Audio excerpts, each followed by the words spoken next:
Somewhere in the vast silence of the wilderness, a life was pushed to the edge, not by hunger, not by fate, but by cruelty. What happened next was not witnessed by the forest, not recorded by cameras, and not meant to be survived, yet it would change two lives forever. The forest held its breath as dusk slipped between the trees, turning leaves into shadows and silence into weight. Somewhere high along a jagged ridge, an albino white tiger moved cautiously, her pale coat glowing faintly against stone, unaware that danger had already chosen her without mercy or warning today. From the darkness behind her came a sudden rush of muscle and fury, the dominant male striking without hesitation. His weight slammed her sideways, claws scraping stone as balance vanished. For one suspended heartbeat, she reached for ground, then felt nothing but air pull her downward into the waiting ravine. She struck the ravine floor hard, pain blooming through bone and breath as sound collapsed around her. The world narrowed to ache, cold earth, and the metallic taste of fear. Unable to stand, she lay listening to unfamiliar echoes, her breathing shallow, her strength leaking away into the gathering night. Night arrived slowly, bringing insects, wind, and the distant calls of animals she could not see. Each movement sent sharp warnings through her body, reminding her how badly she was hurt. Rejected and broken, she understood the ancient truth of the wild. Alone, survival was never guaranteed in such moments. A faint sound escaped her chest, not a roar but a plea shaped by pain and exhaustion. It drifted upward, thin and fragile, carried by currents she could not follow. The forest absorbed it without comment, yet that sound traveled farther than she would ever know on that quiet evening. Miles away, a man paused during his solitary patrol, sensing something wrong before he understood why. Years in the wilderness had trained his ears beyond reason. The cry reached him not as sound alone, but as urgency, slipping beneath thought and settling heavily inside his chest without clear explanation yet. He stood still, letting the forest speak, feeling the pull between caution and responsibility. Whatever made that sound was suffering, and experience told him delay could mean death. He adjusted his pack, changed direction, and moved toward the fading signal with steady purpose rather than fear as daylight slowly vanished.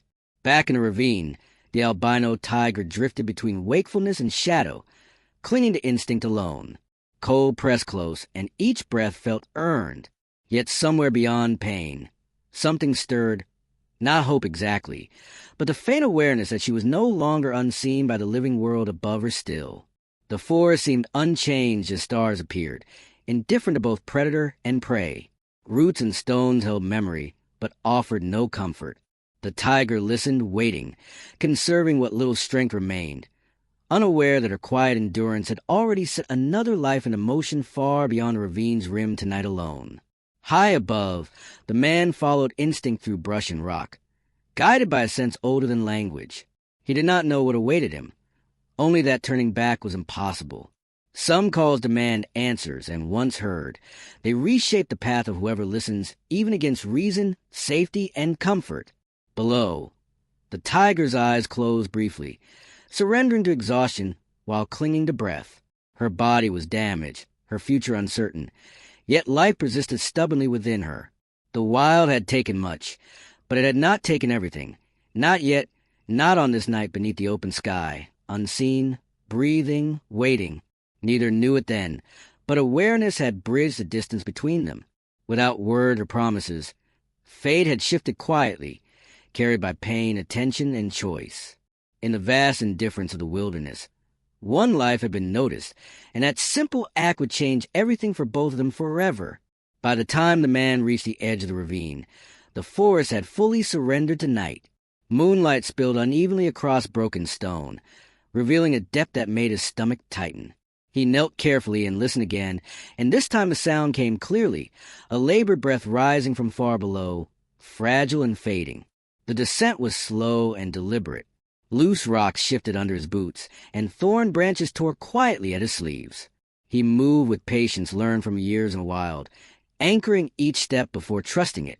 When he finally reached the bottom, the sight before him stole the breath from his lungs. The albino white tiger lay crumpled against the ravine wall, her pale fur dulled by dirt and streaked dark where blood had dried. One flank rose unevenly with each breath.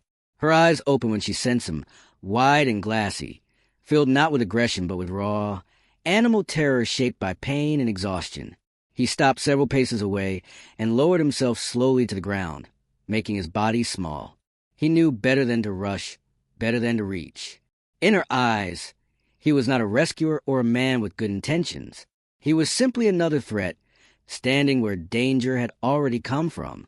The tiger let out a low warning sound, weak but sincere. He answered with stillness. His voice, when he finally spoke, was quiet and steady, carried gently through the cool air. The words themselves mattered less than the tone, calm and unhurried, as if time had softened around them both. Minutes passed without movement. The forest listened. He shifted closer only when her breathing began to falter, inching forward on his knees, careful to keep his hands visible. He placed his pack on the ground and slid water toward her, retreating again to give her space to decide. She did not drink. Pain ruled her body, and instinct told her to conserve what little strength remained. Still, she watched him closely, tracking every breath, every subtle change in posture. The man waited, resisting urgency, understanding that fear could undo any good intention faster than harm ever could.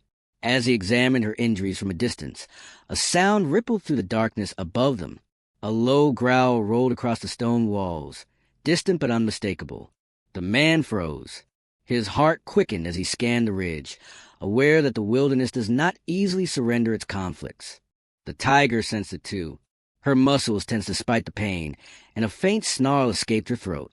The presence above did not approach, lingering only long enough to remind them both that danger was never far away. When the sound faded, the ravine seemed smaller, heavier with shared awareness. He took that moment to act, carefully tossing a length of cloth near her injured side. She flinched sharply, claws scraping stone, but he did not retreat completely. Instead, he waited again, breathing slowly, allowing the moment to settle rather than fracture under panic or force.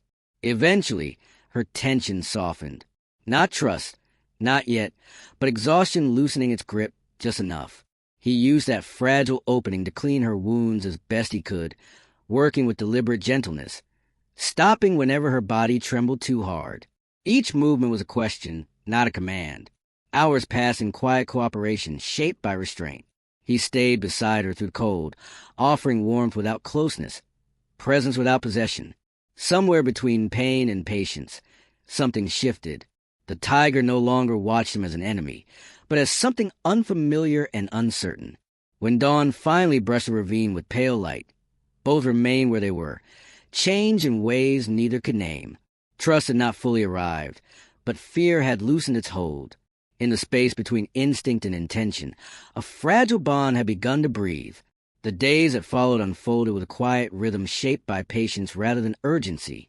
The man returned each morning and evening, bringing food, water, and warmth without expectation. He sat nearby, never crowding her space, letting the forest remain her refuge while offering steady presence. The tiger watched him from half-lidded eyes, learning his patterns, sensing no hunger for control in his movements. Her body healed slowly. Bruises faded into pale fur, and the stiffness in her limbs softened with careful movement. Pain still lingered, but it no longer ruled her. Each day she rose a little longer, walked a little farther, tested the strength that had nearly been taken from her. With every step, something deeper returned, a quiet confidence born from survival. He spoke to her often, not to command or soothe, but to share the space. His voice blended with wind and birdsong, becoming part of the landscape. Sometimes she listened, sometimes she did not. What mattered was that she chose when to engage, when to rest, when to trust. The balance between them remained respectful and unforced. Eventually, the day arrived when she no longer waited for him to leave before moving freely. She explored the trees, the rocks, the open ground beyond the ravine. Her movements regained their fluid grace, powerful and assured. The man watched from a distance, pride and humility settling together in his chest. When she stood before him that final morning, there was no ceremony, no hesitation. She looked at him once, steady and calm, then turned toward the forest. He understood without needing explanation. This was not abandonment. It was completion. She belonged to the wild, and the wild had accepted her again on her own terms. Time passed, and life resumed its quiet patterns. Seasons shifted. The man continued his work, carrying the memory with him like a steady warmth. He never expected to see her again. Some bonds are not meant to repeat themselves, only to endure within memory. Months later, heavy rain transformed the forest paths into slick traps. While traveling alone, his vehicle sank into deep mud, the engine struggling before falling silent. Night pressing quickly, and the forest felt different then, closer and watchful. He stepped out, assessing the situation with calm experience, though unease tightened his breath. A rustle came from the trees. Then another. He froze, scanning the shadows. Pale fur emerged beneath the canopy, unmistakable even in low light. The albino tiger stepped forward, larger, stronger, her presence commanding without threat. Behind her moved others, silent and alert. She stopped a short distance away and looked at him. Recognition passed between them without sound. He did not move, did not speak. He trusted the moment as he had learned to. The tiger turned, releasing a low, steady sound. The others responded immediately. Together, they pressed their strength against the vehicle, coordinated and powerful. The man returned to the driver's seat, heart pounding as the engine caught. With one final surge, the tires broke free. He stepped out again, breath shaking, awe settling deep. The tiger approached him slowly and nudged his hand with gentle control. No fear, no debt, just acknowledgement. Then she turned and disappeared into the trees, leaving the forest quiet once more. The bond remained unspoken and complete, carried forward by survival, choice, and respect.